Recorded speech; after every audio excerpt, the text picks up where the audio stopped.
नमस्कार, प्रभाव साक्षी news network और आप सभी का स्वागत है।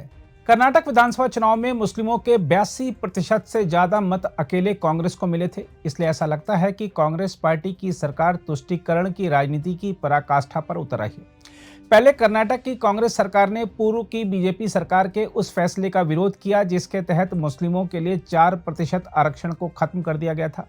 अब राज्य सरकार ने शैक्षणिक संस्थानों में हिजाब पहनने पर जारी प्रतिबंध को हटा दिया है। खुद मुख्यमंत्री सिद्धारमैया ने इस बात का ऐलान किया और साथ ही बीजेपी पर निशाना साधते हुए कहा, वे कहते हैं सबका साथ सबका विकास, लेकिन टोपी बुर्का पहनने वालों और दाढ़ी रखने वालों को दरकिनार कर देते हैं। उन्होंने कहा, क्या यही उनका मतलब है? हम आपको याद दिला दें कि विधानसभा चुनाव के समय कांग्रेस ने वादा किया था कि वह बीजेपी सरकार के फैसलों को पलटेगी। इसलिए अब सवाल यह है कि अगला फैसला कौन सा होगा जिसे कर्नाटक सरकार पलटने की तैयारी में है। क्या बीजेपी ने जबरन धर्मांतरण विरोधी जो कानून बनाया था उसे पलट दिया जाएगा? क्या कर्नाटक में बीजेपी ने गौ हत्या के खिलाफ जो कानून बनाया था उसे रद्द कर दिया जाएगा? सवाल यह भी है कि जब कांग्रेस को तुष्टीकरण की राजनीति ही करनी है तो वह हिंदूवादी होने का ढोंग क्यों करती है?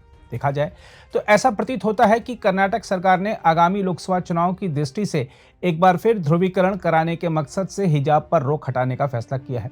हम आपको बता दें कि कर्नाटक में मुस्लिमों की आबादी लगभग 13% के आसपास मानी जाती है। वैसे कर्नाटक सरकार को हिजाब पर फैसला करते समय उच्चतम न्यायालय की वृहद पीठ का निर्णय आने की प्रतीक्षा करनी चाहिए थी।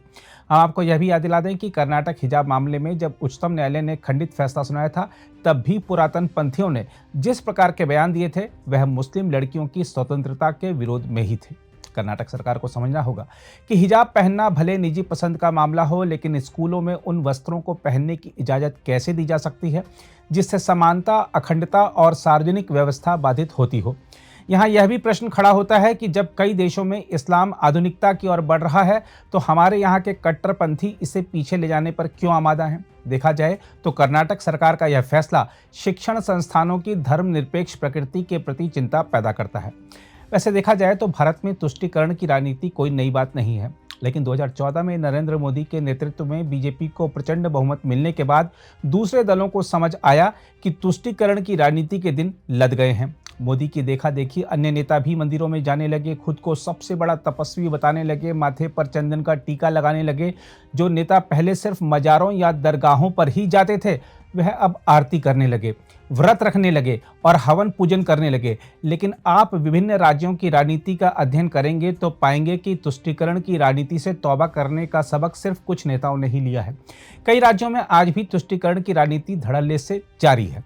आंध्र प्रदेश के मुख्यमंत्री जगन मोहन रेड्डी पर तो तुष्टीकरण के खूब आरोप लगते रहते हैं। यही नहीं, पूर्व मुख्यमंत्री चंद्रबाबू नायडू के बेटे नारा लोकेश ने पिछले दिनों वादा किया था कि विधानसभा चुनाव में यदि उनकी पार्टी सत्ता में आई तो इस्लामिक बैंक की स्थापना करेगी।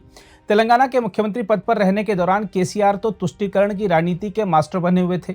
चुनाव के दौरान वह अपनी सभाओं में अल्लाह का शुक्रिया अदा किया करते थे और वादा किया था कि उनकी पार्टी यदि चुनाव जीती तो हैदराबाद में मुस्लिम IT पार्क की स्थापना करेगी। हम आपको यह भी याद दिला दें कि पिछले साल कर्नाटक हिजाब मामले के दौरान तेलंगाना में एक वीडियो सामने आया था जिसमें मंगलसूत्र पहने महिला से परीक्षा केंद्र में प्रवेश से पहले मंगलसूत्र उतरवाया जा रहा था, तो दूसरी ओर हिजाब पहने लड़की परीक्षा केंद्र में आराम से जा रही थी। केसीआर पर तुष्टीकरण की राजनीति के जो तमाम आरोप लगते हैं उनमें एक कथित आरोप यह भी था कि पिछले साल ग्रुप 1 की नौकरियों की परीक्षा में उर्दू में उत्तर देने की अनुमति दी गई थी। तमिलनाडु में द्रमुक सरकार भी तुष्टीकरण की राजनीति को तेजी से बढ़ावा दे रही है। ऐसे में सवाल उठता है कि क्या इस तरह की राजनीति करके हमारे राजनीतिज्ञ उस शपथ का उल्लंघन नहीं कर रहे हैं जिसके तहत उन्होंने कहा था कि वह बिना किसी भेदभाव के सबके साथ न्याय सुनिश्चित करेंगे? बहरहाल, जहां तक कर्नाटक के हिजाब मामले की बात है तो यह सही है कि सभी को अपनी पसंद के कपड़े पहनने और भोजन का चयन करने की आज़ादी है, लेकिन जब बात शिक्षण संस्थान की आती है तब यह आज़ादी सीमित हो जाती है। कहा जा सकता है कि कर्नाटक सरकार ने शिक्षण संस्थानों में धार्मिक परिधान को मंजूरी देकर युवाओं को धार्मिक आधार पर बांटने का काम किया है, जबकि राज्य सरकार को ऐसा माहौल निर्मित करना चाहिए था जहां छात्र धार्मिक प्रथाओं से प्रभावित हुए बगैर शिक्षा पर ध्यान केंद्रित कर सके। हिजाब पे प्रतिबंध उठाया है, ये महज हिजाब पे प्रतिबंध नहीं उठाया है बल्कि शरिया कानून को स्थापित किया है। अगर राहुल गांधी कांग्रेस और इंडी गठबंधन की सरकार देश में बनी तो इसी तरह से इस्लामिक कानून, शरिया कानून लागू होगा। यूपी में मोदी जी ने, योगी जी की सरकार ने अगर हलाल सर्टिफिकेशन पर बैन लगाया है, बिहार में मैं नीतीश कुमार से कहा हूं वो भी बैन लगाएं।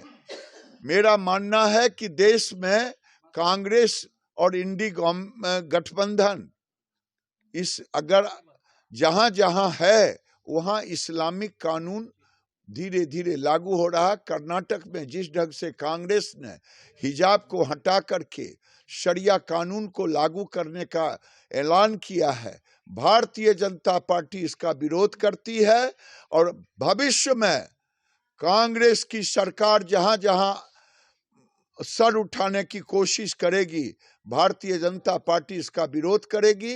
ये सनातन के खात्मे का एक तरह से एक सुनियोजित तरीका है।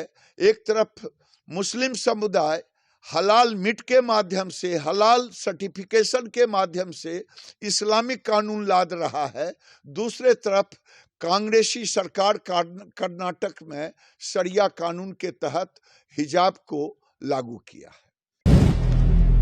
अगर आप भी लेना चाहते हैं देश दुनिया की तमाम जानकारी तो आज ही सब्सक्राइब करें हमारे चैनल को। साथ ही नीचे दिए बेल आइकन को जरूर दबाएं ताकि हर अपडेट आप तक पहुंच सके।